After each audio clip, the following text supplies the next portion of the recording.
Hannah Arendt foi uma grande pensadora do século XX e que atravessou esse século tanto biográfica quanto intelectualmente, tendo os seus principais acontecimentos como sua aventura. A Hannah Arendt era uma judia alemã, provavelmente no pior momento da história que podia haver para estar nessa condição, a primeira metade do século XX. Ela foi, por isso mesmo, obrigada a fugir da Alemanha e ir para os Estados Unidos com o advento do nazismo, com a subida de Hitler ao poder.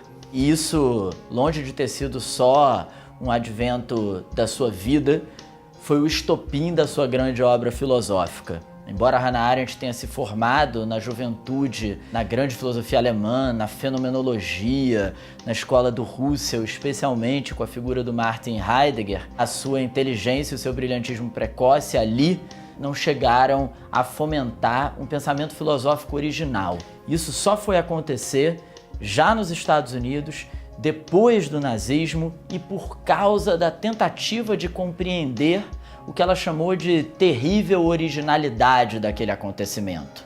Ou seja, algo que era novo, que não era compreensível a partir das categorias tradicionais da teoria política e que por isso mesmo desafiava o pensamento. É a partir daí, é a partir desse espanto, Platão dizia que é a partir do espanto que a filosofia começa. No caso da Hannah Arendt, esse espanto veio de um evento mundano, histórico muito concreto, que foram os regimes totalitários. Ela escreve o seu primeiro livro, Origens do Totalitarismo, seu primeiro livro filosófico importante, em 1951, que a torna subitamente famosa. A originalidade do livro residia especialmente em identificar que aquilo que acontecera na Alemanha nazista não era uma mera tirania, que nenhuma das categorias tradicionais do pensamento político dava conta daquilo. Essas categorias que vinham desde Aristóteles, democracia, república, oligarquia, aristocracia, monarquia e, sobretudo, tirania, eram incapazes de decifrar a novidade que ali estava em jogo. Novidade essa que só teria se tornado possível, segundo a Hannah Arendt, por nós estarmos já vivendo numa sociedade de massas. Como as sociedades de massas só vieram à tona a partir do século XIX, nunca houve nada parecido antes. Um tirano, numa tirania, legitima as suas ações apenas pela sua vontade. Nos regimes totalitários, não. Os líderes totalitários, eles justificam as suas ações por uma ideologia coerente. Nós podemos achar essas ideologias terríveis, mas elas lá estão amparando aquelas ações.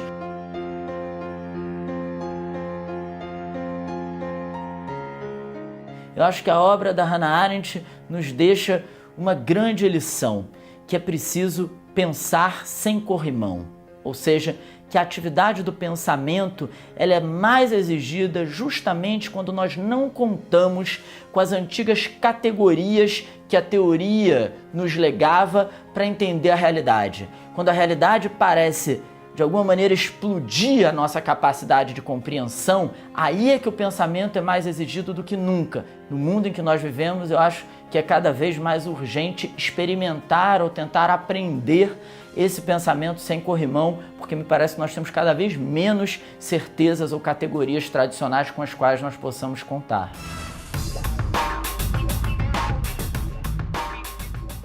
Tempos conturbados. Tempos muito conturbados. Mas será que os tempos são conturbados porque esse é o nosso tempo? Porque é a nossa vez de estar cara a cara com ele? O tempo? Eu e o Daniel, a gente tem uma companhia chamada Companhia Involuntária e a gente encontrou, caiu nas nossas mãos, o texto chamado O Pequeno Livro para Tempos Conturbados, que é um manifesto do Edward Bond falando sobre violência e injustiça e a relação da sociedade, que ela é injusta e vai continuar sendo injusta, e de como nós devemos lidar com ela. Nós decidimos trabalhar, na verdade, em cima das obras não teatrais, em cima de poesias e manifestos dele. Mais do que achar grandes frases, grandes pensamentos e grandes construções feitas para o espectador chegar aqui e sair com um pensamento pronto, o nosso pensamento o tempo todo foi criar grandes questões para fazer com que as pessoas saiam daqui pensando sobre o nosso papel, o nosso lugar na sociedade. Como é que você vai se permitir viver num ambiente injusto? Como é que você vai se permitir continuar vivendo nesse tempo injusto? Pendura todos os fascistas! Fascistas! Poste neles! Poste neles! A solução do Brasil é um poste! A solução é um poste! Por que somos tão violentos? E por que a gente responde à violência com tanta violência? O que a violência nos causa? Quando a gente vê uma notícia como a do garoto que teve a testa tatuada, ou quando a gente está andando pela rua e vê uma pessoa prendendo um garoto com uma tranca de bicicleta no poste, o que isso causa na gente? Porque isso causa diversas coisas. E quando a gente colocou em processo com o elenco, a gente viu isso. Isso pode causar prazer para algumas pessoas, isso pode causar dor, isso pode causar essa sensação de claustrofobia, de afogamento. Isso causa uma angústia, né? Somos muito angustiados, naturalmente. Então a nossa ideia foi que a violência fosse uma estética do espetáculo e que ela tivesse em cena presencialmente. Quando eu perguntar, você tem que responder sim ou não. Mas tem que ser verdade, porque se você mentir, você vai levar um tapa no meio da sua cara. Você se acha uma pessoa justa? Sim. Você respeita as diferenças? Sim. Não pode mentir com o polígrafo humano! Estamos nascendo numa sociedade que é essencialmente injusta e violenta. Tem essa frase da Hannah Arendt que a gente usa no espetáculo. A cada criança que nasce, o mundo começa de novo. E essa é uma frase de esperança, de que a gente sempre abre uma possibilidade de construção de um novo mundo. Mas, ao mesmo tempo, essa pessoa que nasce no mundo machista, no mundo racista, no mundo misógino, no mundo que já é esse mundo injusto e violento que a gente vive. É uma porrada de notícia violenta, desagradável, injusta, e essas coisas vão anestesiando a gente. Então, a gente queria, de alguma forma, fazer um espetáculo violento para que, pelo menos nessa 1 hora de espetáculo, a gente consiga tirar um pouco dessa letargia, né? Dessa sensação anestesiada que a gente tem. De onde nascem as nossas ideias? Elas brotam de forma tão profunda e entrelaçada com nossas paixões e emoções que devem ser fruto de necessidades muito íntimas. Sem dúvida que devem ser. Ou não ser.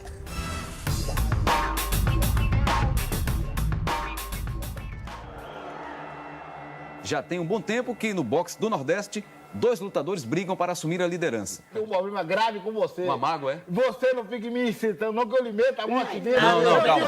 Deixa eu só dizer aqui o local, peraí. O filme A Luta do Século é a história de 2 grandes mitos do boxe do Nordeste e do Brasil, eu diria. O Luciano Tudo Duro e Reginaldo Holyfield, que na década de 90 começaram uma rivalidade que meio que colocou em guerra a Bahia e Pernambuco, assim.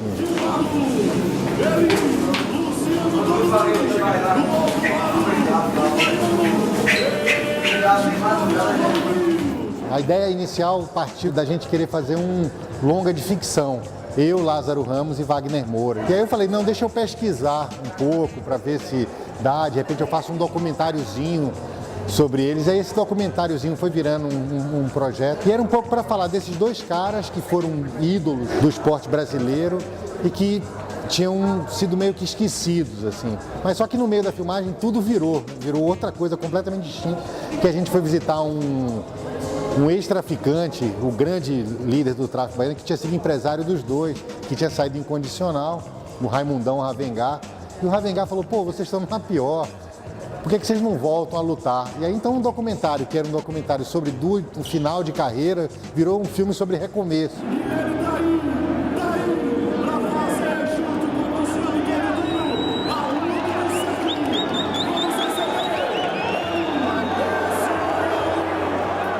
E a luta do século, né, que não é que a luta do século é a luta do século do boxe, mas é um pouco a luta desses 2 caras, negros, nordestinos, analfabetos, para sobreviver. Dá para entender um pouco do Brasil, eu acredito, vendo esse filme. E além de falar um pouco de esporte, ter essa coisa política, de falar um pouco do Brasil, eu acho que no fundo, uma história de tanto ódio só pode ser uma grande história de amor, né? Então a história é um pouco de amor e ódio desses 2 caras que que realmente se odeiam, não é um teatro, né? Mas que no fundo dependem um do outro, né? Porque eles chegaram muito próximos de serem grandes ídolos, bateram ali na trave e passaram a depender dessa rivalidade e até hoje dependem. Então eles de alguma maneira intuem isso, né? Que um sem o outro não é muita coisa. Então, é uma história fascinante, assim. Eu estou muito contente, acho que é um dos filmes que eu já fiz que eu me sinto mais representado nele, enfim. Espero que o público goste. Eu vou listar freado, no mundo só vou listar freado todinho. Você vai ver, bomba, eu não vou lhe nocautear, eu vou ver vocês jogar, cai pra lá, cai pra cá, mas eu não vou lhe nocautear, eu vou lhe bagaçar.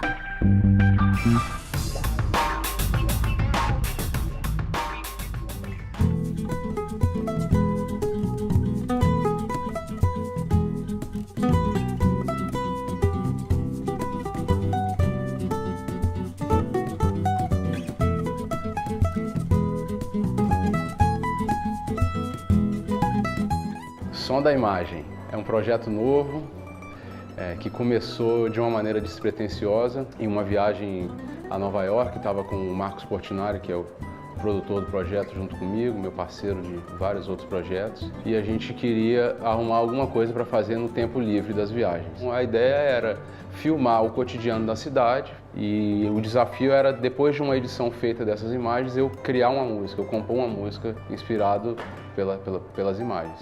Pequenos vídeos para a internet, e aí fizemos esse, depois fizemos em Curitiba, e aí veio a ideia de trazer para o teatro.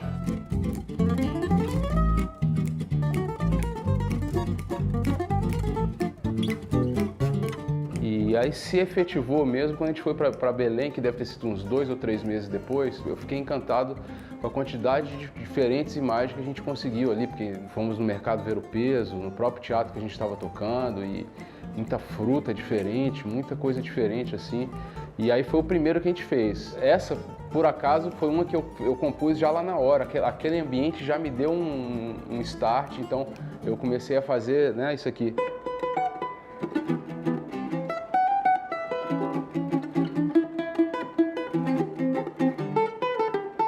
Baseado naquele que é o boi, né? Aquela célulazinha que tem muito tanto no Pará, tem também no Maranhão, mas especificamente do Pará me veio essa célula, né? Então veio a melodia.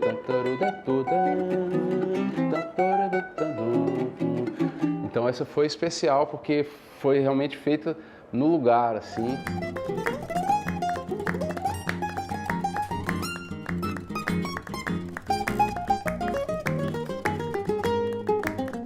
Então acho que essa é a maior diferença.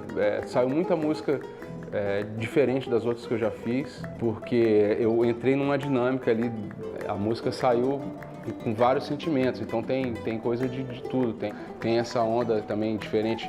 Eu flertei um pouco mais com os sons eletrônicos, então no show tem 2 teclados, tanto o Pedrinho Martins, que é um craque na guitarra, na verdade, toca teclado também pra caramba, como o Marcelo Caldi, que é um craque no acordeon, toca teclado, então tem uns timbres bem diferentes, então algumas estranhezas também, assim, e a gente desemboca na luz.